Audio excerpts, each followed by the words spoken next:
Hello, everyone, and thanks for tuning in today. I'm Rixie, one of the creators here at the Collector's Maze Network. My guest today is an actor, a voice actor, and best of all, he's a huge Star Wars fan. He can be seen in episodes of the Australian soap opera Neighbours and the hilarious short film Jeremy the Dud. He's best known, though, for playing the role of Charles Stratton, aka Tom Thumb, in the 2017 Oscar-nominated musical, The Greatest Showman. Everyone, Mr. Sam Humphrey. Sam, man, welcome to the maze. Hey, how's it going? It's good to be here. Wonderful, wonderful. Thank you for taking the time out of your busy schedule to sit and talk with us yet again. I mean, we talked to you a few years back. You sat down with Finn, so I'm excited to dig back in with you today. I got some different questions for you, but yeah, I'm excited just to hear where you're at and where you're going. So first of all, you're in LA, right? Mm-hmm, yep. Yeah, and by the looks of you, I'm in the Midwest, and I feel like it's warmer here in the Midwest than it is there in LA today. I mean, what's going on in LA? Well, with me, I'm always cold. I have less than 5% body fat, Gotta keep it lean, gotta keep lean. Yeah, I feel you there. I'm always cold and putting layers on. But I think we're pushing like 90 degrees outside, and of course, you get the black shirt on, that makes it worse. Sure. All right. So LA. Now you're originally from is it New Zealand? Is that right? Yes, originally from New Zealand, moved to Australia, and then moved over to the US, and who knows whether or not this is my final pit stop or not. Oh yeah. Well, you just go where keep traveling. I think with the flow. That's right. I think it's best to be a river, right? I mean, you flow with it and roll with it. So I love that. I always say trust the universe. Yeah. And you know what? Change is not necessarily a bad thing. I mean, and it is one of the only constants in the universe. I think it's always in motion. Change is the only constant. Yeah. Exactly. So does your family come over and visit? I mean, are they still back in New Zealand? Where's the family at? Yeah, so my dad's back in New Zealand. He was in Australia. My siblings are both here in the US. Okay, good. But we actually just recently kind of all went our separate ways. I'm the only one here left in LA. Oh, I'm the actor. Okay. You're the actor, so you got to stay where the work is, right? You got to stay where the work is. Well, these days, the work can be wherever, but it's kind of the network. The network is here in LA, and it's a lot more creatives, freelancers, entrepreneurs, which, that's what we creatives are. We are entrepreneurs. Yeah. Which a lot of people don't necessarily see it like that, but, you got to form a whole business around yourself. Exactly. I mean, you are essentially, as a full-time, actor, you are essentially self-employed. I mean, it's up to you. I mean, you have an agent, right? But, I mean, it's you taking care of you mainly. I mean, the agent does quite a bit of work for you and helps you get those places, but you've got to get out there and work and do all the, all the auditions, prepare for all the auditions, and then all the administrative, right? I mean, because it's not like you're getting a W-2 from an employer. I mean, you have to handle all the finances as well, unless you have an accountant handling all that for you at this point. Well, I mean, when you get all the way up there, you have all the whole team. Exactly. I'm not quite there yet. I'm on the ladder. I'm on the rung. So, you're on the ladder. Absolutely, I think in the next few years, I think I might, climb my way up there. But it's a stepping stones. Absolutely. Well, last we talked to you, we talked a lot about Jeremy the Dud and all that, and of course The Greatest Showman. But I feel like we missed something, and that is, Star Wars. Holy cow! I mean, I feel like we need to spend just a little time talking about Star Wars. Now, I don't know what kind of view. I mean, you obviously see right behind me. I'm a bit of a Star Wars fan myself. I don't know if you can see this guy over here as well. Ooh, I see him. Yeah, and I love him. Yeah, I mean, who does not love a stormtrooper, right? Anyway, so my question is, I want to hear your Star Wars love story. Where and when did you fall in love with Star Wars? Honestly, my love story with Star Wars began when I was probably 13. Actually, funnily enough, it was my sister that got me into Star Wars. I mean, okay. That's good to know. I like that. We started watching Good sister. Star Wars, when we were younger, and to be honest, I don't think I really knew all that much about Star Wars when I was younger. But we sat down, we watched it, and I don't know, something about that just, it drew me in. It's like the story, the fantasy of it all. It's like that, the collection of all these different aspects of storytelling, the visuals, the twists, the turns, obviously I don't want to ruin it for anyone, but if you haven't seen Star Wars today... we're past the spoiler warrant. Unless you're going to talk about the last episode of Bad Batch, you're okay, I think. I don't think we're going to get any spoiler hate. Right. So I don't know, she got me into it, and then now I'm actually a bigger... Well, in a traditional sense, I'm a bigger fan, in the fact that I probably have more Star Wars collectibles and tchotchkes and all that kind of stuff than my sister. I mean, in terms of obviously wanting to be in Star Wars and just immersed in the world of Star Wars, that's where my fandom is. In terms of knowledge, I mean, I would love to say that, I have all this knowledge about Star Wars. I used to. There's always someone that knows more, Sam. There's always someone that knows more. I mean, I used to, when I was younger, I used to have, knowledge trivia offs with, friends and stuff. To be honest, these days, I would be embarrassed to try and test my knowledge against people in Star Wars. I mean, I know, the average stuff. I know, I might know a little bit more detail than most people. But I have blank moments where I'm like, what is the name of that character, or what did they do? And then someone else they did this and this and this, and they have this storyline and that backstory. I'm like, okay, alright, I'm not going to try out Star Wars, Exactly. The good news is you don't have to know everything about Star Wars to love it. That's true. There's so much background, there's canon and non-canon, and, the argument goes back and forth between what is canon and what's not canon, what should be canon. Sometimes it gets exhausting. And, and that could be a landmine to step on when you're talking to somebody. I watched a lot of Star Wars. I will say, in terms of, my Star Wars fandom, though, I do watch a lot of Star Wars memes and stuff like that. Okay, yeah. Always makes me laugh. My absolute favorite, Star Wars, I think, I'm blanking on what the word is, but my absolute favorite Star Wars moment or part of the films is the high ground.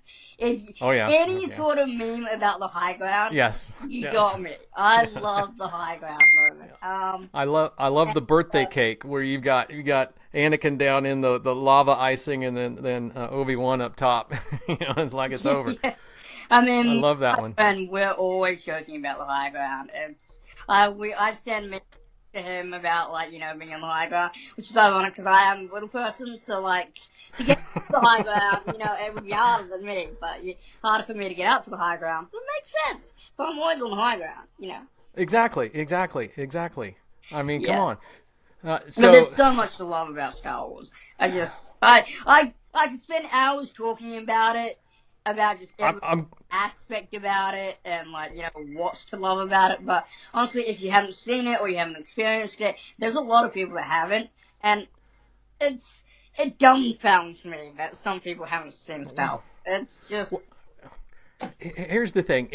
I think everyone that's in any bit of pop culture, when they see a stormtrooper, they know a stormtrooper, right? True. I mean, so or Jedi. A light. Everyone knows what a lightsaber is, right? I mean, or a lightsaber, which is a lot of people lightsaber, say. No, that's a little round thing you eat or you throw out to someone when they're drowning. Yeah. Oh, or laser sword, but that's canon now. That's canon now because that's happened. I mean, a couple times. I mean, I think it was a canon originally because I think Obi-Wan said that in the original film. I'll have to go back and watch to find the actual detail. Someone probably knows and will comment, but that's fine. Yeah, because again, there are so many details you can get lost in. But really, for me, I don't know if you watched the the behind the scenes show on Disney Plus where Dave Filoni, Jon Favreau, they're all around the round table with the other directors from The Mandalorian. Oh, look at the sorry, my kitty wanted to join in. Oh, what a beautiful kitty! What's your kitty's name? Her name is Belle from Lion. Her name is Belle. Oh, no. Belle is beautiful. Sorry, that was terrible. Beauty and the Beast. That was the Beauty and the Beast. That's Lion all right. What am I talking about? There's a lot going on. We're going from Star Wars Oh. to Beauty and the Beast, and then you got a tail there. Yeah. The cat is it's all about them, and that's what I love about cats. We have dogs, but we also have a cat, and what the cat wants, the cat gets, and the cat doesn't want it until the cat wants it. That is very true. My cat, she goes and does whatever she wants. She's got a mind of her own. I can't stop her from doing whatever she wants. And Absolutely. Chloe on my lap in this interview right now. Yeah. Hey, it works for me. Belle, it's nice to meet you. Thank you for joining us. Maybe we'll make this the Belle Show. I love it. All right. So anyway, Dave Filoni, Jon Favreau, and I'm trying to think. It's called The Gallery. So if you haven't watched any of those are great episodes. But I think it's episode 2 that Filoni, he's talking about this conversation that he has with Lucas, and he's like, whatever you do, you have to give them hope. Right. And he goes, at its key, that is what Star Wars is about. Star Wars is about family, love, and hope. And I think that's what lightsabers and X-wings are what make it cool. But what it's about is love, family, and hope. And that's what I love about it so much.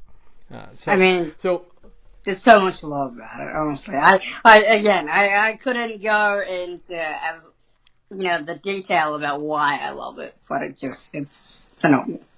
What's not to love about it? I mean, come on. I mean, I'm going to say it. I even love Jar Jar Binks.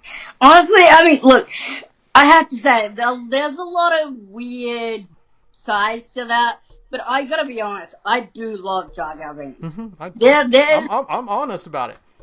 There's a period of time, I don't know if it entirely does it now, but there's a period of time where one of my friends, all he had to do, his voice, and waving the arms, and I was in hysterics, rolling on the floor, could not control myself.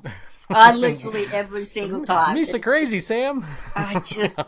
I don't know, something about that, but yeah, I love it. He was a great character. I enjoyed him. I think, he added that bit of comedy to that show, and I enjoyed it. I enjoyed the show. Yeah. And I do love Phantom Menace, I have to say. There's a lot of controversy about Phantom Menace too, but I actually really do enjoy Phantom Menace. Yeah. So where did your sister introduced you to Star Wars? Where did you guys start? What movie did she start you on? Do you remember? I'm pretty sure we did the watch order. Okay. So because it was my first release date or movie chronologically. Because if you go this is gonna make me sound terrible to a lot of Star Wars. No. The order in which you're supposed to watch it to actually find out the storyline about. Yeah. So story order. Yeah, so yes. you started with episode 1, The Phantom Menace, right? Yeah. Now this is pod racing, right? Yeah. Oh yes. Oh, I loved Anakin when I was a kid too. So what is what's your favorite Star Wars line? That's what one do you quote the most? Mine is "This ain't like dustin' crops, boy." That's one. Buddy and I will be driving down the road going to an event, and it's like that line will happen so many times just out of this ain't like dustin' crops, boy, and I'm like, I can't say whether there's there's definitely a number of lines that I quote. Stay on target. Okay, I can't necessarily say what line I always quote. The high ground is a big one. That's I was going to assume that was it. But I will say, every Star Wars fan, or at least 99% of Star Wars fan, when you get to automatic doors, I cannot. Yes. Not do that. I will always do that at every automatic door. Mm-hmm. I cannot and then you help feel like a Jedi. Come on. So okay. Have you seen? There's an interview with Ewan McGregor, and he actually does that. It's someone. And someone caught him. They're like, Obi-Wan, in his normal day life, Jedi mind tricking the door or Force opening the door. I mean, come on. Or has anyone, I mean, I've done this knowing that it will, okay, if it ever happens, I mean, my head would explode. But who hasn't been so lazy that they've been lying in bed or wherever where they're just like, midichlorians, come on, and they put their hand out and they just Yes. try it. They just try it. I've done it more times than I Yep. get to say, but Cup is over there. I've been lying, but it's a possibility. I'll put my hand out and I will try to use the Force to bring something to me. Never happened. Never happened. But I bet it rocked a little in your mind. I bet you. In my mind. I know in my mind it moved just a little. I swear to God, that shook. Whether or not it was an earthquake at the time, who knows, but I've tried I felt it. many a times. I felt it. So, yeah. All right, so here's the question that I think everyone wants to know about you in Star Wars, Sam. Your saber. Yeah. What color blade does it have? Ooh. Side of the Force or you thought? I think I know, but I'm curious.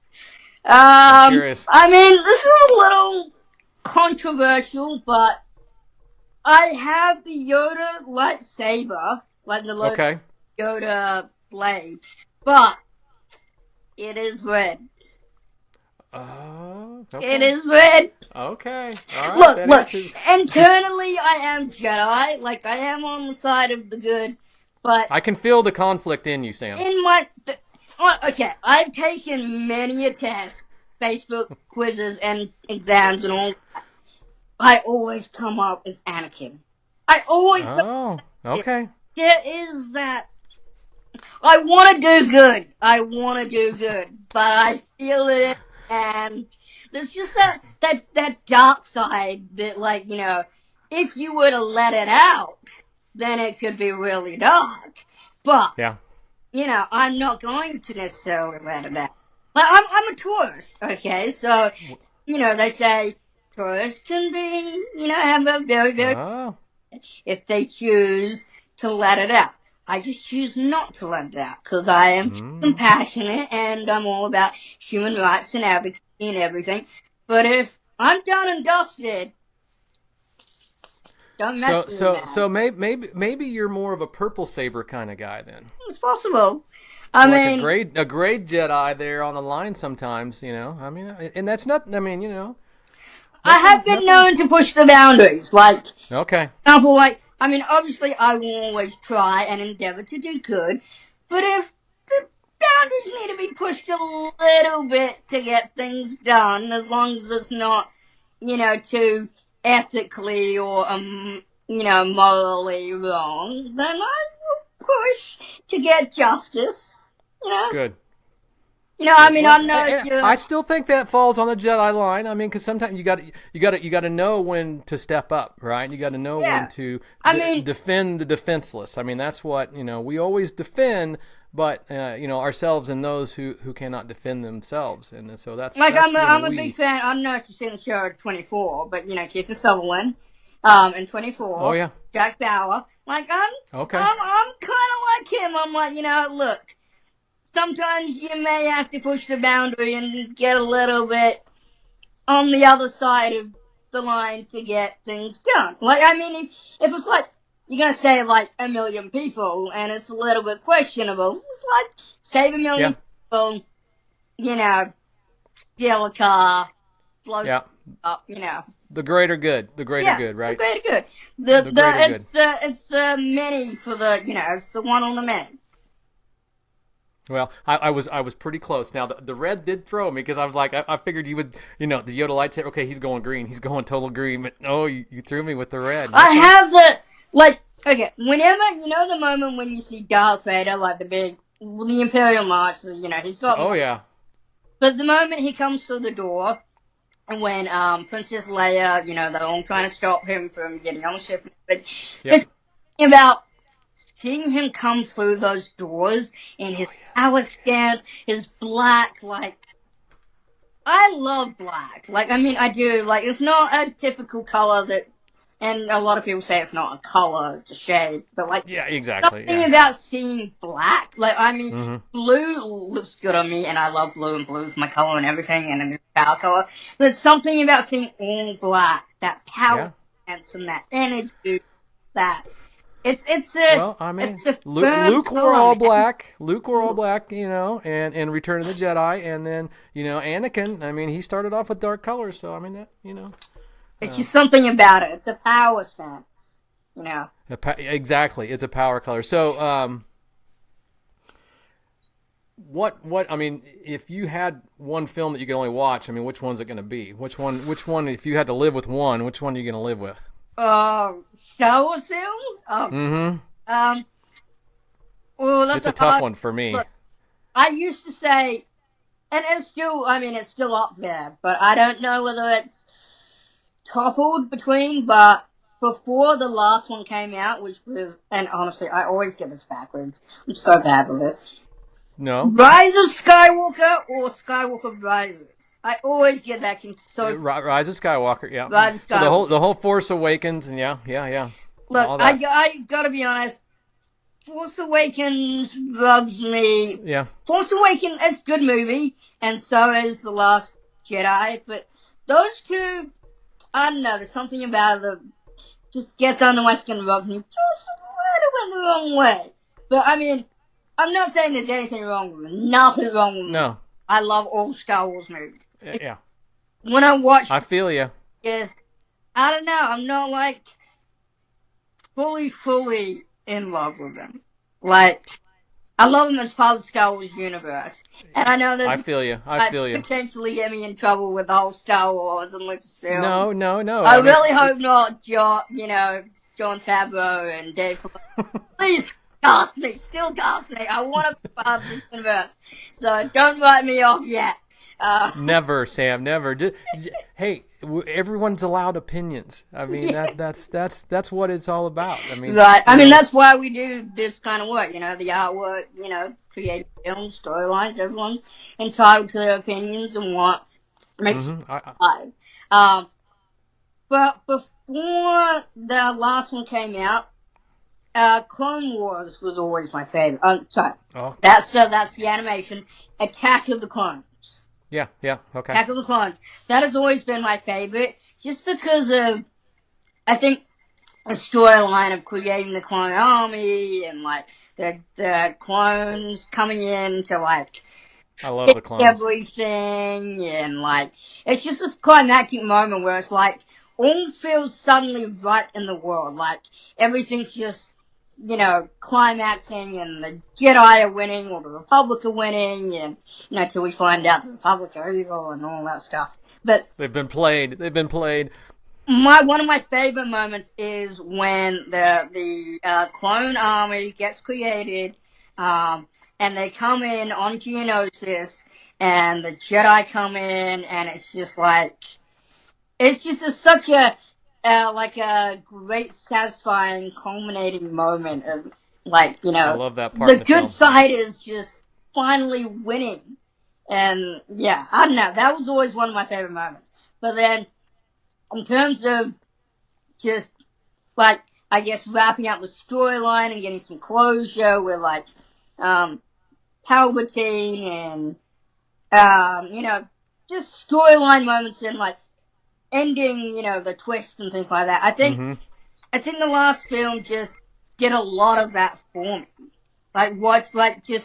It closed a lot of loops for me in my head. And I was like, okay, I had a lot of, loose ends in my head. And then the last one was just like, okay, we'll try this here, we'll try that there. I love when that happens. Now close it. And then they go and do another one and open up some more. Oh my god! And they have to. I'm getting a little. To be honest, I'm just like, I don't know how much more I can take. Sometimes I'm just like, one film at a time when you have time. I mean, I love knowing. I mean, I'm pretty current on all content. Yeah. I am current on all content. Well, let me rephrase that. There's Tales of the Jedi, the younger kids show that I'm not current on, and I've watched almost all of Well, no, I have watched all of Visions, which I really enjoyed that, and I'm up to date on Bad Batch. But it's good that there's so much content because I think they're bringing Star Wars to people, that may not like this version of Star Wars, but they love this version of Star Wars. So there's a version of Star Wars for everybody, and that's they're expanding the universe. And I think that's good because obviously, with our generation, the original Star Wars, there's that for us, which we completely fall in love with. And then there's a new generation of Star Wars for the generation that's coming up now. And you may not necessarily love it, but, in order to keep Star Wars relevant and in order to keep people falling in love with Star Wars, you have to create what's, relevant to the new generation. And, there's definitely, another thing I'll say is one show that I absolutely love, again, because it fielded a lot of, questions and things I had from the film. Kenobi, I have to say. Oh, yeah. Oh, gosh, yeah. I'm sad if they don't bring that back. I really hope they bring that back for, a second season. Ewan did so good in that. And I love all the behind the scenes and all the extra work. What I found interesting was the interview with him where he was talking about the experience of switching from green screen to the volume. Right? Because all of the first 3 movies was all green screen. So it literally was you're acting to nothing. Yeah. And then he switches to the volume, which is you're like immersed in a video game. I think it was Emily Swallow that said, she goes, I remember stepping on set and you can't tell where practical ends and virtual begins. Right. You're just, it's like almost like, the holodeck from Star Trek or whatever. So I think, I imagine that had to be a huge revelation as an actor. I'm sure you can appreciate that as well. Having, being immersed makes just adds another layer of realism to the performance, I think. So, I haven't quite gotten there yet to the point, in terms of, on a project that I just recently did, which we can always talk about, I haven't necessarily acted, beside nothing, where they have to, put the character in later. So, but I have done, as a creature performer, I have acted where I'm inside a suit, where I can't. Oh, yeah. And then, in a way, that is acting to nothing. Because you can't see it. So it's just all body movement and, creature acting. So you just have to imagine what's happening outside of you inside a suit. And be like, imagine that maybe there's other actors there. Maybe, they're doing this to you or they're doing that to you. And that's when the visuals or the imagination of acting comes alive. Because you have no idea what's going on outside yourself. And you just have to get an idea of what the scene is, what's happening, and what, everyone else might be doing. I'm excited. I'm excited to hear all about that. And I'm going to get there because I want to hear, because that's currently, I don't know, are you wrapped or are you still filming? So that we just wrapped. So it was a short film. And that'll be coming out soon. Well, before we get there, all right, I want to just stop at The Greatest Showman for a second. All right? We got to, right? Because for those who have been under a rock and don't know anything about The Greatest Showman, The Greatest Showman is a musical that's loosely based on the life of P.T. Barnum, the co-founder of the Barnum and Bailey Circus. And it's a magical film, magical musical film starring Hugh Jackman, Zendaya, Zac Efron, and of course you. And you play Charles Stratton or Tom Thumb. So I want to stop here at basically your first scene as it appears in the movie, right? So we're in the bank. Everyone's sitting, waiting to go into the loan officer. Hugh Jackman's character's there, P.T. Barnum. You and I think it would be, so Tom and his mother, or Charles and his mother, and they come walking out. And that line you deliver, right? Mm-hmm. What are you looking at, Flop-doodle? What the heck is a Flop-doodle, Sam? I have no idea. They give me the line and I say it. And actually that's one of everyone's favorite lines. And I have no idea why, but I guess it's because it's arbitrary and it's different. And what kind of insult is that? Hey, Flop-doodle. Where I went, it's like, okay, it has to be a cross between a poodle and a rabbit is the only thing I can figure. I keep thinking of like a sandal or like a jandal or whatever. I'm like, Flop-doodle. I honestly, whenever I hear that word, I see someone shaking like, this is gonna make me sound terrible, but like, No. I don't really want to say it, but like, Well, then, a you don't have to. A Pacific Islander. I guess I can say it because I'm a Kiwi. Okay. So it's kind of up my alley. But like a Pacific Islander or a African American or Jamaican mother shaking a sandal in front of you and being like, flop-doodle, and telling someone off. And like, or like, Don't make me take my shoe off. Yeah, that kind of thing. Don't make me take my shoe off. And I don't know if you've seen the show, I don't know if it's still on or around or whatever, but Flowtown. It was in New Zealand. No, I've not. Well, if you look it up, Tell me the name again. Brotown. Brotown. Okay, So bro, basically, yeah. like hey so bro. Yeah, Okay. BRO. So it's called Brotown, Okay. and it's basically a show about like these New Zealand Maori like teenage like kids, and I honestly can't really remember what the genesis or what the actual show was. I'm gonna check it out. I'm gonna look it up. But I remember this one scene, and this is also kind of what I think of, is, so the teenagers or the kids are in trouble, and, I can't remember quite what they'd done, but they made their mom so furious, and she's a rather heavy-set woman. She takes her sandal off, and she walks or runs towards them, they're in trouble, takes her sandal off, and she is charging towards them, doing that whole naughty thing. And she goes, "You made my fat wobble!" And I just, in my mind, when I think of, and she smacks him around with a sandal, and in my head, every time I hear flop-doodle, I just imagine her taking a slip of her sandal off, charging to them, giving them a good whack, and goes, "How dare you! You kids are trouble. You see it as a verb then. It's like to take one sandal and get, I've been flop-doodled. I see this whole scene rolling in my head. Okay. Good to know. It makes me laugh. Good to know. Mom, yeah. I don't want Mom to take the sandal off because you know what? She can flop-doodle like nobody's business. Yeah. Okay, Yeah. well, I had to know. So, I still don't know that that's it. I actually think it's probably some old slang, kind of an old, jerk or idiot that they used way back in the day, Probably. I should look it up. We should look it up. I think what I looked up, that's what I came to, but I'm like, that's not good enough. That's not good enough. It's got to be better than that. Right. All right, so...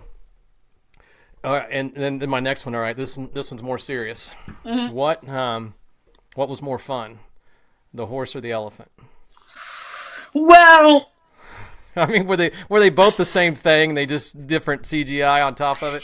well, no. So the elephant was CGI. So technically, I guess I was just on a rig. So I mean, it was cool to ride around on a rig. But the horse was real. At least Okay, so I was wondering. To a certain point. So right before we ride out on the curtain, we were going to do a real horse riding around the ring. Yeah. The horse had trouble riding around the ring. Okay, yeah. So we did a test, and because we were on like a glossy cement surface, the horse was having trouble staying upright itself. It even on the glossy cement. And so what we were going to do is we're going to have me ride out. And actually, I remember the that, can we just have Sam on the horse? Even if it falls? I was like, even if it falls, what? What? And everyone was just like, well, we can't necessarily do that, because if he injures himself, then the actor, he's done. We can't. We've got one Sam. Come on. And so we were all kind of like, well, I guess, can we try it at the end? Once we're done?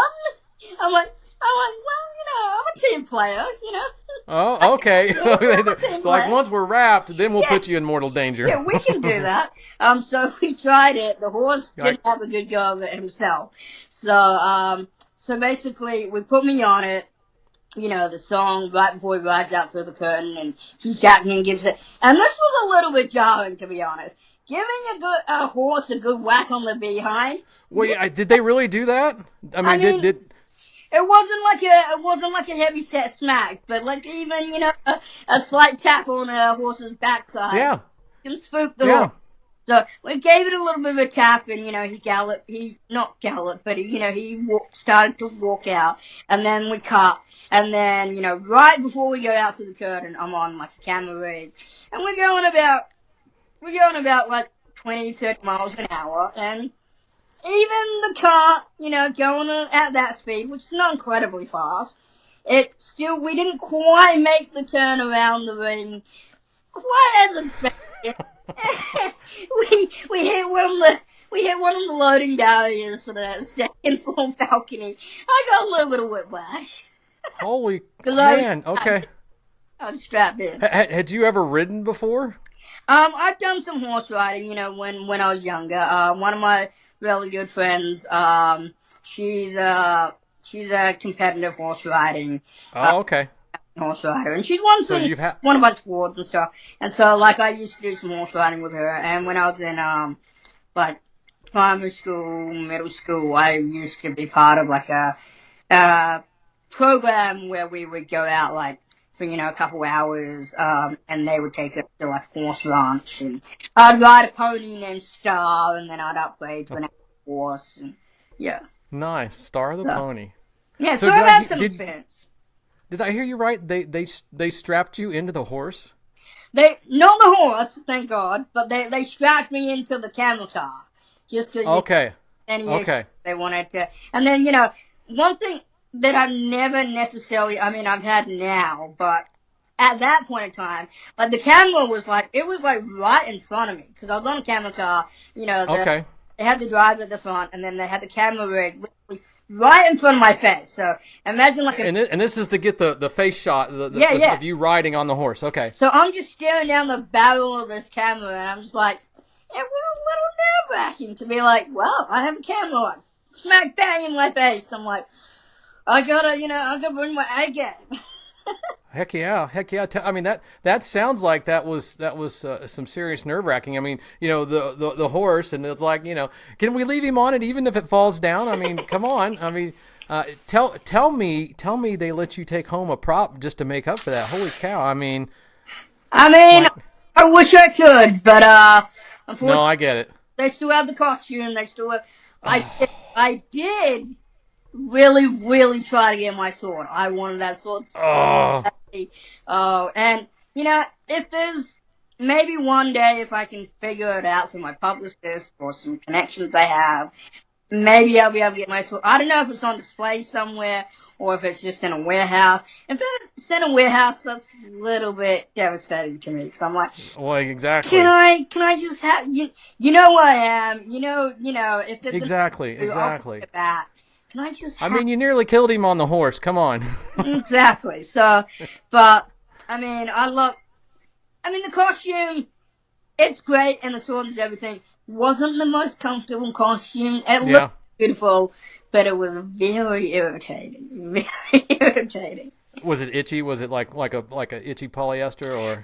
It was like a wool it was mainly wool, so it was quite itchy. The annoying thing was more the shoulder thingies, because they kept slipping, and they were kind of heavy, metal brass, Napoleon type style.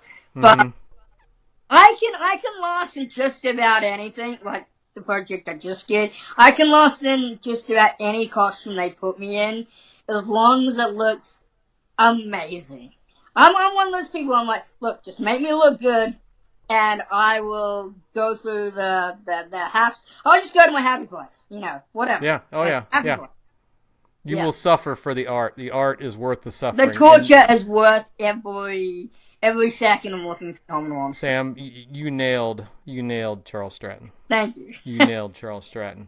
Have you ever gone out and cosplayed him just to do it? I want to, but I feel like any other replica costume I wear, just won't do it justice. No. So, but I could just see you going to a con and like, dude, man, you're doing it so well. You look just like the guy. That's what I want to, honestly, that is what I want to do. You should do that. The costume, and everyone will be like, you look just like him. Be like, I am him. Yeah, right. But yeah, you got it nailed though. Be like, I could have loved him. No, but yeah, everyone will be like, dude, you do it so well. I'll be like, oh, you know. Yeah.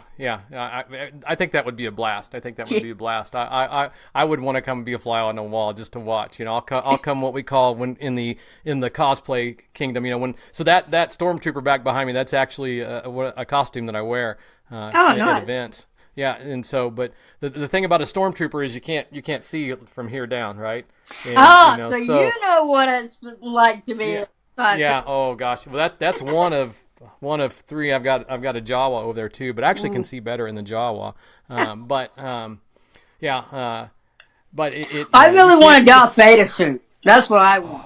I actually do it. I tried to get one. There was one in, I think, Disneyland used to have, like, a Darth Vader, like a full-on Darth Vader suit, and I was gonna get it. I was just like, so expensive, I don't know if I can justify it, but I always... You don't need to justify it, just do it! Do it! I'm like, do it, Sam! Finances and my expenses and my bills and everything. It's an investment. Although, unfortunately, I can't get that suit anymore because I don't think Disneyland does it anymore.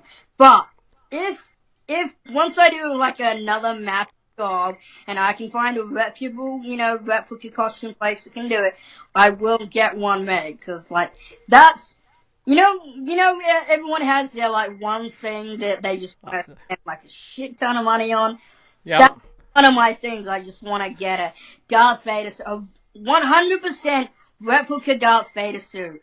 You want one you can wear? Lord, I want to be a mini Sith Yes. Lord. How have they not done that? You got to put that red saber to use. You got to put that red saber to use.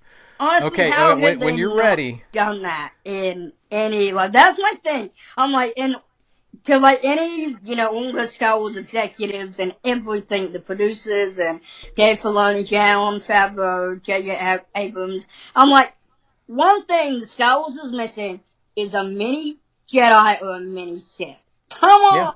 Yeah. You should tell. Yeah, no, I think you would rock that role. Honestly, I mean, that's it's Master Yoda, right? I mean, size matters not. Exactly. I mean, if they want to have a small guy on the good side, why not? And I'm not necessarily saying I should be on the bad side, although we already talked about that conflict. But if they want to have a small guy on the little side, on the good side, then why not have a small guy on the bad side? Yeah, exactly. I think so. I think Sam there in his so you'd want to be more like a Sith Lord, or would you want to be like one of the what is it? All the Inquisitors. You got Second Sister and all those. Honestly, just because internally I am good, and I'm on the Jedi side. Yeah. I feel like, and this plays back and forth in my head a lot, if I was honestly brought into the universe and like they had a serious conversation about like who I would be and what my background would be, I would want to potentially have something where it was kind of like maybe a slight back and forth as to where I end up. I don't entirely. So a gray Jedi, Yeah, maybe maybe like Adam Driver, where he's like he kills the conflict, but ultimately he's kind of good. He is so good. He's so good. His acting is off the charts. I mean, I don't think I've seen him in anything that I'm just not like, dude, stop it. You're so good. But seriously, don't stop it. Yeah. All right. So back around. I got one more on Greatest Showman. So when you're out in the karaoke clubs, what song are you queuing up from the Greatest Showman on the playlist? What song is Sam karaokeing to? Well, I mean, you might find it hard to find me in a karaoke club, for one. What? You don't karaoke? No, maybe in the shower. That's probably the best you're gonna get for karaoke from me. But publicly, that's a little, low key. But in terms of Greatest Showman songs, I have to say, my personal anthem, as much as I love This Is Me, and, that's, Yeah. I can't argue with that. That's the song we won, our Golden Globe for, of course. But personally for me, A Million Dreams is what brings me alive. Because for me, it's all about my journey and my adventure of getting to Hollywood and, being where I'm at this stage in the game of my, acting career. Hugh Jackman, he really did it for me. The words he said and that wasn't just part of the film for me. Like, it really touched something inside of me. Like, what a special moment. When he says he, brought me, he brought me to the, the circus, and he helped me, show me off to the world.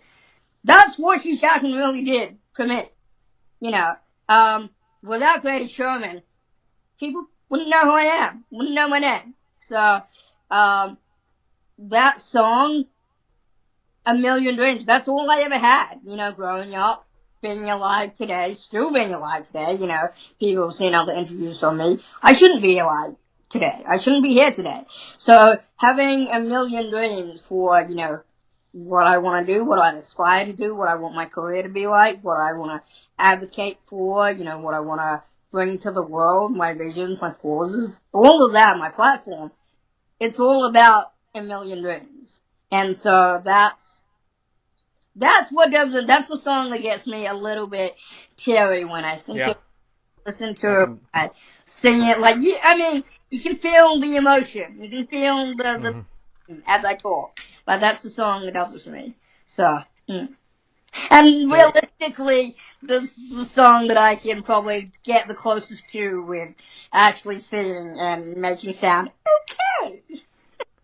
Well, I'm going to challenge you. You need to. I'll just pull it out. Just do it. You know what? Just grab a karaoke YouTube video and just have fun with it, man. I mean, yeah. I get a little bit self-conscious about my singing voice, so Yeah. Oh no, I feel you. I can't carry a tune in a bucket, but I still end up singing all over the place. It happened. I close my eyes and I can see. Yeah. Yeah. But we won't torture anyone. All right, so better you than me, because mine's probably worse. No, I doubt that. I had to be I mean, it's probably common fact now, but obviously it's not my voice in the film, and it's not my singing voice, so, someone sang over me, and although, it's not my voice in the film, it's just not my real voice in the film. Like, they've adjusted it. They made me sound different. They altered the pitch of my voice and all that. So it's still my voice, me speaking, just not my regular pitch and all that. Yeah, no, totally. I mean, yeah, and I think, like you said, that is common knowledge. I mean, I think that I've seen that a couple places just, before we talked, and I spent some time, just digging through all kinds of places and things that you've done, and that takes me to something that I mean, for me, I found it very touching and very emotional. The Attitude Live episode that you were a part of. Can you? So, Attitude Live. Who are they? What do they do? I mean, let everyone know who Attitude Live is. Yeah. So, they are basically they were a non-profit, or they are a non-profit organization where they basically highlight people of disabilities. They're doing amazing works in the world. They advocate for different causes, just basically different young people and different organizations that are trying to make a difference in the world, helping people, people with, I'm slightly blanking, it's been a little while, but they help other people with organizations. Yeah. I think the person that when I spoke there and gave an award, there was, unfortunately, and it's very sad, the young woman that I had awarded the award to, or had won, she had terminal cancer, I believe. Fortunately, she's no longer with us. I'm so sorry to hear that. She had I feel bad, I'm even blanking on exactly what she did. But she had an organization where I think she helped other people. I feel so bad. I feel like I shouldn't. No. But it's in the Sam, there's so much going on. I mean, details are hard. Details are hard. Yeah. But they basically help, other people with, they raise money and they raise funds for people doing different things. And I sound like I've not remembered or I haven't. No. Yeah, I mean, I think I'm getting a pretty clear picture. I mean, from what I hear you say, I mean, so they help to raise awareness, raise funds for people dealing with either illness or disabilities, right, in the world. And I love. Or they have like their own causes or charities or things that they've developed, for whatever reasons that are passionate to them that help other people out. Yeah, and they're creating content to help raise the awareness, and you were wonderful to provide your I'm just going to call it testimony. I mean, you shared your life with them because there was a moment and it touched me a lot. I mean, you talked about a dark moment in your life in dealing with depression, and I think you said you didn't see any point going on, and that just broke my heart. And so what I want to know, and would if you're willing to share, is what got you through that moment. I mean, what and how did you get past that dark spot? Yeah, a lot of it was, I'm a Christian, like my faith, not necessarily just a Christian, I'm spiritual in all aspects, and, I don't shut off anyone's religious beliefs, but that I'm very open-minded, and I let people, live their life and do what they want to do, as they see fit. But I am a Christian, I'm spiritual, and at that time and still today, my faith gets me through a lot of the struggles that I went through and still go through today. A big part of it was family and friends, obviously I went through moments where I unfortunately did attempt suicide on multiple occasions. And that's still hard to talk about because that's an issue that is very close to my heart, that when people get to that point where they feel like there is no way out and just to remove themselves from this planet. Which is why another thing like bullying is so egregious and despicable to me that anyone who does that to another person, it makes me furious. But yeah, so my family got me through it, my friends, my faith, I couldn't do that in moments where I attempted suicide. I realized I couldn't do that to my family. I couldn't, in those moments I realized that what would I be taking away from my family? How would I make my family feel?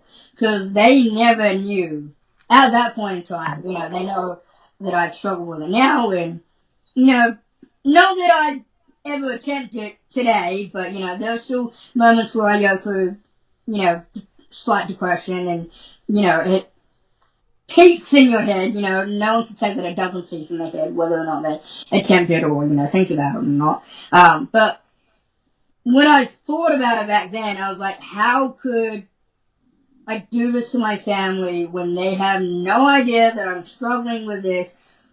How would they feel?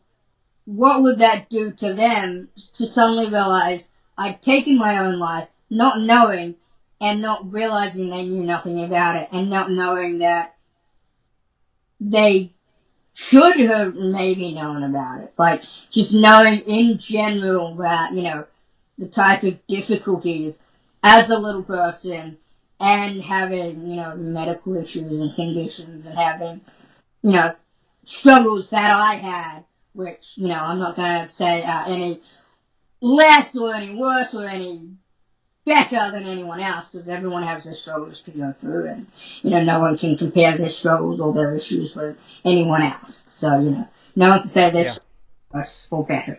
So. Everyone has a different threshold for trauma, and so who's to say a broken family is worse than, losing a loved one or having cancer, medical diseases, no one can say. Well, I admire you for putting yourself out there and being vulnerable in the episode, and I want to thank you for that. I just want to stop right now and say, you know, anyone listening that, you know, there are options. Don't ever seek a permanent solution to a temporary problem. Yeah. Right. I just want to throw out the 988 lifeline. So if anyone out there is you know, happening to listen in and maybe in a similar dark place, I mean, you know, call someone, talk to someone. Do not seek a permanent solution to a temporary There's problem. always someone who is willing to listen. Like, I mean, never feel like you're in such a dark place and no one's gonna listen. I mean, especially if it gets to that point. Because, you know, once it's done, it's done. You can't go back. So, and I actually just heard a story a little while ago from, I don't know if you've seen it, but from a friend of mine, Rob Liefeld, the creator of Deadpool.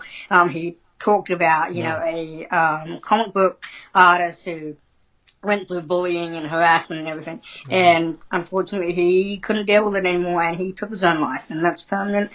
That's a permanent, you know, I don't want to say the word solution, but it's a permanent, you know, thing that you do. And it's what you know, someone who's in the moment, it's what they see as a solution, and it's not the right, you know, solution. And also, again, anyone listening will step out and, you know, talk to someone. Again, that 988 hotline that you can call, or you can text, or you can get on their website and chat. There is someone there to listen and talk with you.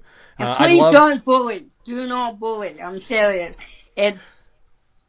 I'm going to say that's part of our human condition. Do not bully. I mean, I know it's crazy, and unfortunately I don't think we're ever going to find a permanent solution to that. But if you just be a buddy, be a friend, like we're all human beings, we all have our stuff to go through. Just please don't harass another human being. My language, it's fucking terrible. Just please. No, that's you know, that's deserved. That language is deserved, because there is no excuse for it. And, you know, I think it's part of our broken human condition. You know, you know, it somehow makes us feel better to put someone else down, and that's not, you know, it's not right, and it just makes us, you know, it also actually bad and weak. It makes us weak. You feel worse too. Yeah. Because ultimately, if it leads to the situation of someone taking their own life, how are you gonna feel? You're the one who did that. So please, just think twice. Words have power. Words have unintentional, even if you don't intend it, they have unintentional consequences, and even intentional consequences if you're trying to do it intentionally. But just please, be a decent fellow human being and look after people. That's all I have to say. Absolutely. Thank you for sharing that. And I love that you share your faith. I'm also a Christian, and you know, faith has gotten me through a lot of things, and it molds who I am. I think Christianity has a rough image right now. But I think when you see someone truly doing the work to recreate the life of Christ inside of themselves, what you see is pure love, right? And I see that, and I've seen that in you and your media posts and whatnot. And I had an idea that you know, you might have a you know, faith background. So I'm glad to hear that, because there is some Christianity out there that I don't think emulates who Christ is. And so, I mean,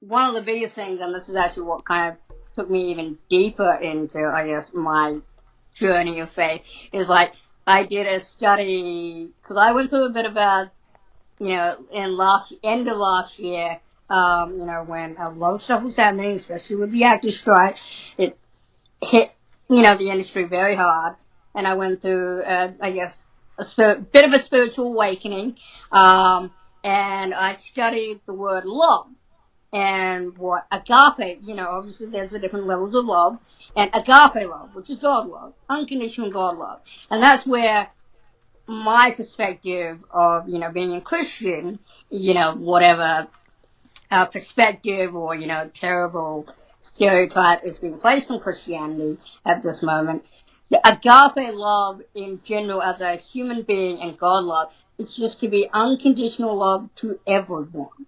Like everyone, everything, because hate has no place in this world. Like, I mean, why have hate when you can have love? Like, it doesn't make sense. Absolutely, Sam.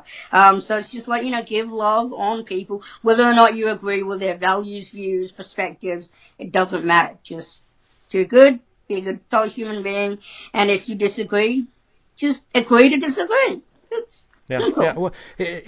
Well, we need, both sides of things, so it's good. But when we disagree, we got to do it in love. We got to agree that there's more. It's more important to love one another than to be right.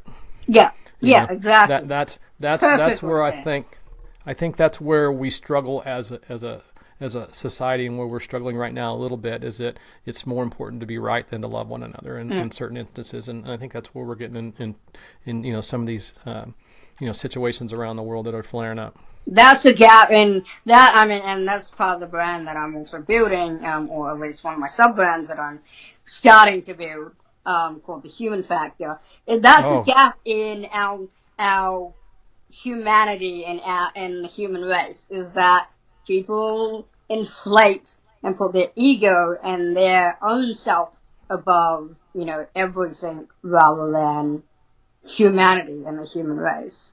Like, we are the human race. At the end of the day, we're all human beings. All part of the same species and human race. So why can't we just find that common ground and bond together? That's my ultimate philosophy. Like, you bleed red, I bleed red. I put my pants on one leg at a time. You put your pants on one leg. No, I jump straight into both of them. Well, if you're that talented, maybe you should jump on a bed. No, sit on the I bed. would be I would face plant. Are you kidding me? I would totally face plant. But Unless you're a Jedi. I mean, I do have the saber. I've got a couple. I've got a couple around here. I'm not gonna lie. I have the robes too, Sam. Oh, I do too. Who's genuine? I mean, they're not. We need to go to a con together. We got to go to a con. We got to get together and do it, man. We need to go to a con together. Well, what I was going to tell you. Okay, I'm diverting off here a little bit, but you said your big hairy goal was to have a Vader. Are you going to get a Vader to wear, or are you going to get a Vader to display? I mean, I have a few different Star Wars things around, actually, on my piano in the corner. But I mean the costume. Do you want a replica to wear or to display? Both? Okay, all right. So exactly. So what you need to do is, I know there's so if you're not familiar with the 501st Legion, I am. Okay. So I know there's a garrison there. That's where you go. They will help you find the right people to get the costume you want. I know one. I actually made friends with one guy who is part of the 501st. Okay, yeah. Like, Jedi, everything. Phenomenal. Actually, there might be some photos on my Instagram with him, because we were on the strike line together doing some. Oh, nice. I mean, I wasn't great, but he was. But we did a little, fight kind of choreography. And then it up. You need to check out Saber Guild too. So I'll have to hook you up with Saber Guild too. Saber Guild is a light. So the 501st, for those who don't know, and I think most people watching Collector's Maze know the 501st, but it's a worldwide costuming club that Lucasfilm says, hey, you can do this, but here are the guidelines. So I'm part of it. We follow guidelines, but the big thing of it is family. We work together. New costumers come in and they're like, I don't know how to do it. Show me the way. And that's what happens. They get together, they say, okay, you need to go here, talk to this person. He's already got the mold. He's already, vacuum forming the helmets and this and that, and they can resize it and do this for you, and all that. And so it's just great to have that community. But that's, if you're serious about getting one, that's where you go. When you're ready. Once I get a bigger house, because I definitely, I'll make room for it, Sam. I definitely said, move the fridge out. One room in my house will be a Star Wars room, just for all my Star Wars. I have Star Wars costumes that don't even make sense.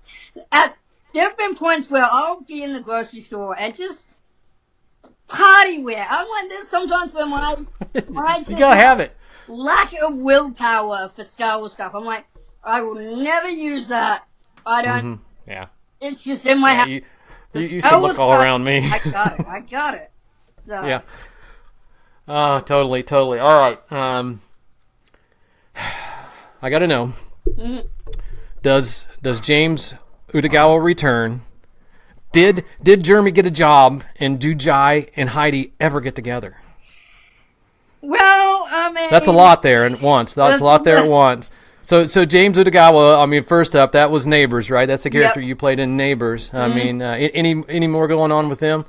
Well, no. I mean, unless you've been following. And Neighbors finally wrapped up.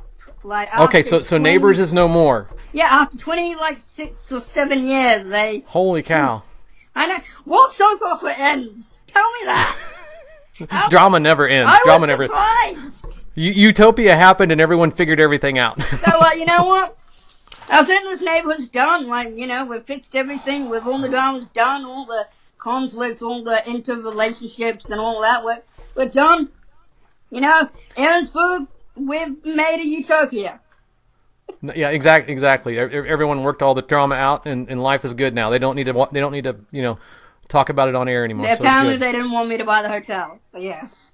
Well, technically, if you still followed my storyline from when I left, was I'm apparently still in Switzerland. Apparently. Oh, apparently. Okay, That's so you're just where hanging I out in was Switzerland. sent. Yeah, I was Okay. sent to Switzerland on some family business, and So James is in I Switzerland. never came back. I could have died. Who knows?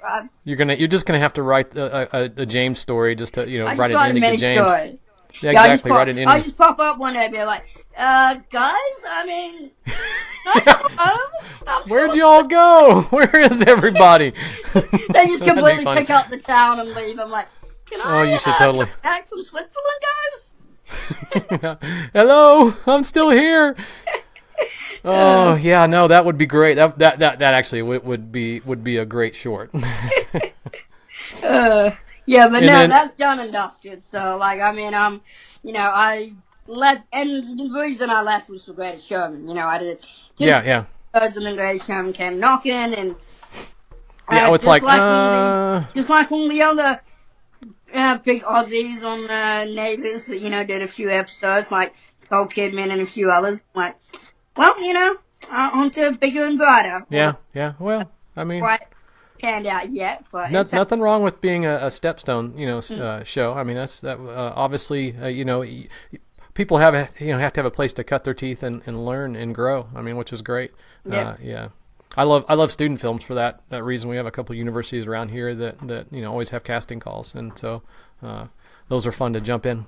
So and the same with Jeremy. How did Jeremy the Dud? Was there? I know that when Finn talked to you last, there was a possibility of some more of that. Is that still? Are they still making content? yeah. So I mean, it's changed a little bit. Like, I'm still in touch with the director. Like, we're still friends, and I'm still friends with the whole. I wouldn't say the whole cast. I mean, I'm friends with Chloe. I'm friends with Adam. I still know of Nick. I mean, we haven't really touched base, but I still have conversations every now and again back with our director Ryan about trying to push it forward. It would probably be a little bit different if we get it up and running again. I do believe the name may have changed. I think to Duds instead of Jeremy the Dud. Just Duds. Duds. Yeah, So just Duds, just shortened just to Duds. Duds. But yeah, I mean, honestly, to me, that's still a very important project. Like, I still touch base, and I'm still trying to find the right avenue. Anyone in your audience, anyone, executives, not directors, because Brian will direct it, but producers, people who think that this is a worthwhile project to get up and running. Reach out to me, send me a DM. We definitely, I think, in terms of disability awareness, in terms of diversity, inclusivity, equality, it's a very important project, and that's why I'm still, always trying to get, this project going. It's just a question of funding. It's just a question of, all of that stuff. Yeah. A lot of Yeah. projects trying to get made and fighting for creative awareness and exposure in space and all that. So, but I believe it's a project that should be out there for the percentage of, the disability audience that we had. When it first came out, in the first 24 hours, we had over 1 million hits. So, and we got comments and messages from parents, the disability community, even the non-disability community, about how amazing this project was and when and where they could watch it and see it and how it would get up and running. So, that's something. It's a beautiful short. It's a beautiful short. I thoroughly enjoyed it. Okay. Well done. You guys did an excellent job, and thank you for doing it and for the awareness. I will say, it needs to happen. Funnily enough, that was actually, she's a good friend of mine now, but funnily enough, that was the first time I met Chloe. And Chloe played Heidi, is that right? Yeah. Okay, all right. Heidi. You were putting the moves on her. Yeah. So that day, I just met her. Didn't know anything. Yeah. I had to put my arm around her and be like, "Hey, Heidi, hey." yeah. This was so weird. I'm like, I've never done this. And so far, I've never kissed anyone in a row yet, so that will also be weird when I have to be romantically involved or kiss, It's going to happen. It's going to happen. So, there's some projects I'm developing that have some romantic or intimate moments or scenes, so that's something in my head, I'm like, I gotta prepare for this. Oh, that's exciting, Yeah. Sam. That's exciting. But so you are working on, or like you said, you just wrapped something currently, and that looked like a lot of fun. Well, creature suit. Tell us all about it. I mean, what's going on there? Yeah, so it's a little short film. It's called Houston, We Have a Crush, and you can check it out on my social media. It's basically about a alien on an unspecified planet, he finds a phone of an astronaut who I guess came to the planet. I Okay. don't know what he was doing there. I guess some sort of mission.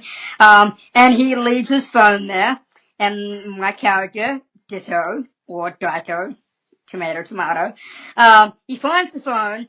He has no idea what it is. He thinks it's, just a rock. And he starts exploring the phone.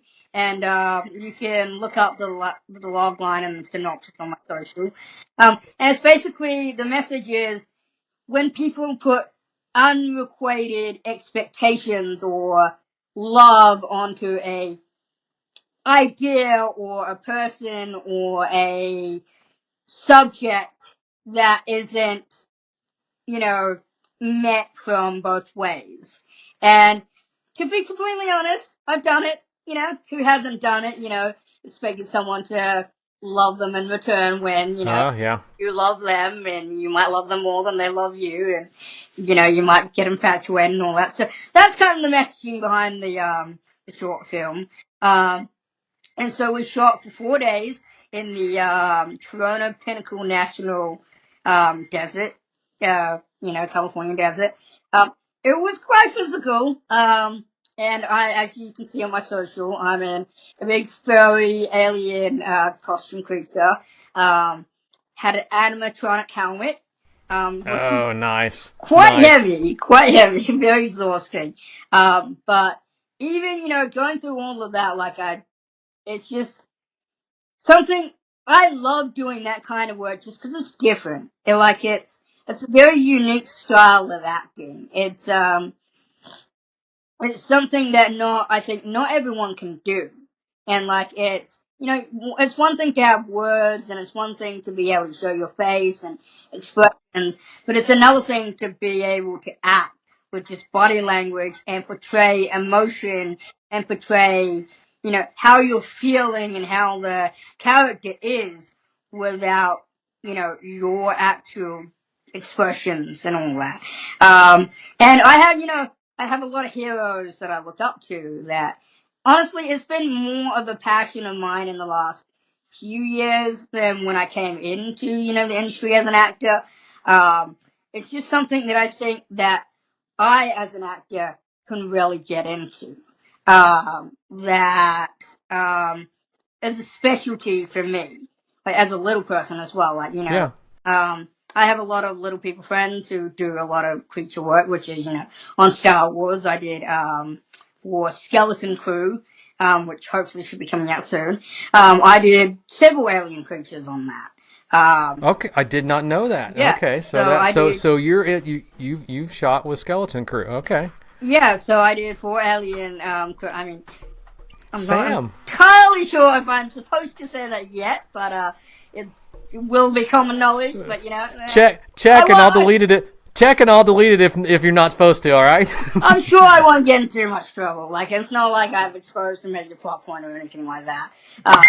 So yeah, so I did 4 creatures on that, and hopefully, they'll call me back, for, when hopefully they do more work on that. But yeah, so that's something that I find, it's very physical and very strenuous work. It's not for the faint of heart. I will tell you that. It's not for the faint of heart. It's hot, it's stuffy, it's difficult. You're moving around blind, you can't see. You get a lot of directions and a lot of, do this, do that. And you just have to, like I said, you just have to go to Happy Place and just try to imagine what is happening outside of what you can see. So inside, all you're seeing is foam, latex, darkness. It's a lot inside there. And I've had people and other extras and whatnot been like, can you ask if I can do that? I'm like, I don't know if you want to do this. It's like, it's not all fun and games. Like, it's like the first 15, 20 minutes is cool. When you're in it for like, 3 to 4 hours. Yeah, yeah. So, but yeah, Houston, we have a cast. It was demanding, but it was fun. Like, I would do it all over again if I had to. We will be submitting it, so it's in editing and all that right now. And it's going to be going to the film festival circuit, and I completely believe that we will win some awards because it's if you read the synopsis and logline, it's also has a message of LGBTQ with the whole kind of human love story and the whole my philosophy of agape love, just everyone gets along and loves everyone.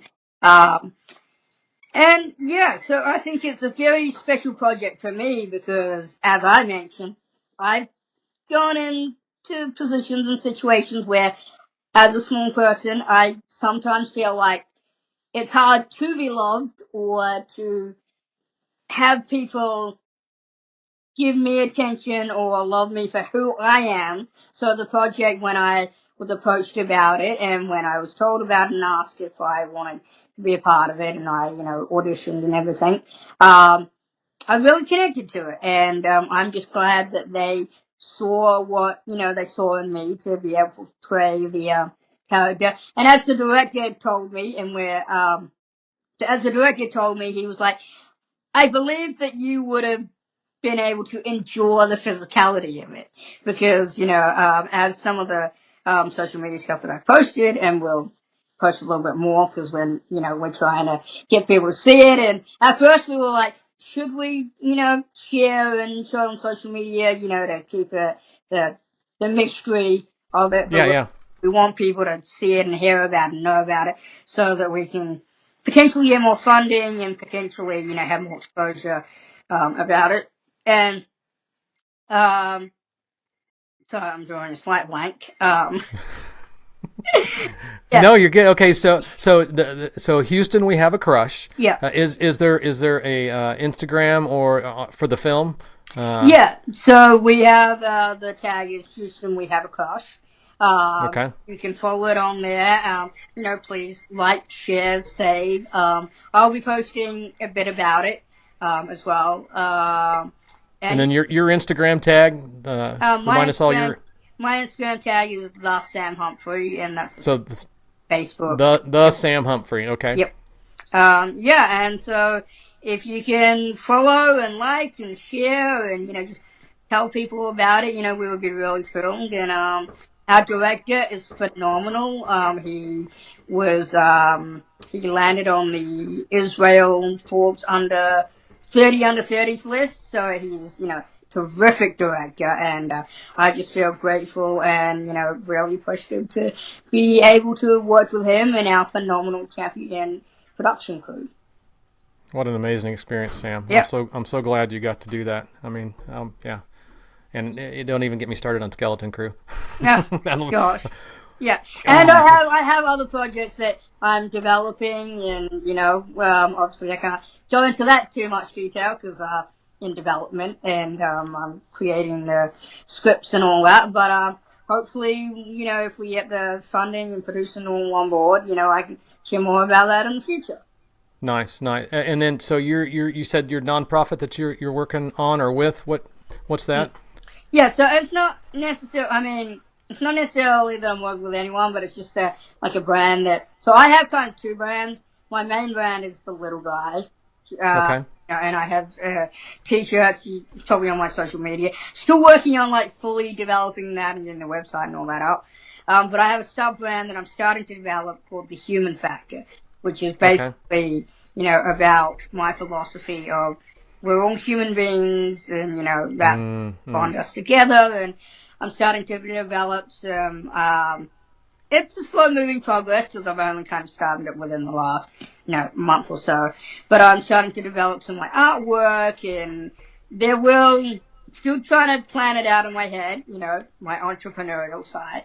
Always. I'm, starting to develop some artwork and some, t-shirts and things like that. So once I have a full idea and picture of that, there'll be, a website, hopefully, and an Instagram page, and, I'll alert people and, yourself and other interviews that I do about how and where people can connect and find me to potentially purchase or align with me on that. Wonderful. So that is in the works coming then. Yeah. So to look out, be on the lookout for the Little Guy, places where you can get merch and T-shirts and support that, and as well. And what was the other brand? Tell me that one more time. The Human Factor. The Human Factor. Okay, love that, Sam. I absolutely love that. Wonderful. Wow. Well, man, this I had such an absolute ball sitting and talking with you, and I can't believe how long we've been talking. It doesn't seem like we talked at all, And wow, man, thank you for being who you are, doing what you do, and taking just the time to people. talk to us. That's the big thing. Like that's like everything I went through and all of the stuff that I have seen in my short life. My philosophy has developed to the fact that you just gotta love people, and love the uniqueness about being alive. Every day people lose their lives, and it's a sad thing. Whether it's disease, war, famine, someone else doing it to them. Just value and be appreciative of everything you have and what you, have to live for. Even if it, sometimes can get dark. Just remember, there's always a light at the end of the tunnel, and we can all get through it with help from our fellow human beings. Absolutely. Sam, thank you for knocking holes in that darkness for all of us out here. I appreciate you, my friend. You too. All right. Have a wonderful afternoon, and thank you so much for your time. I really appreciate it. I love talking with you, man. Anytime.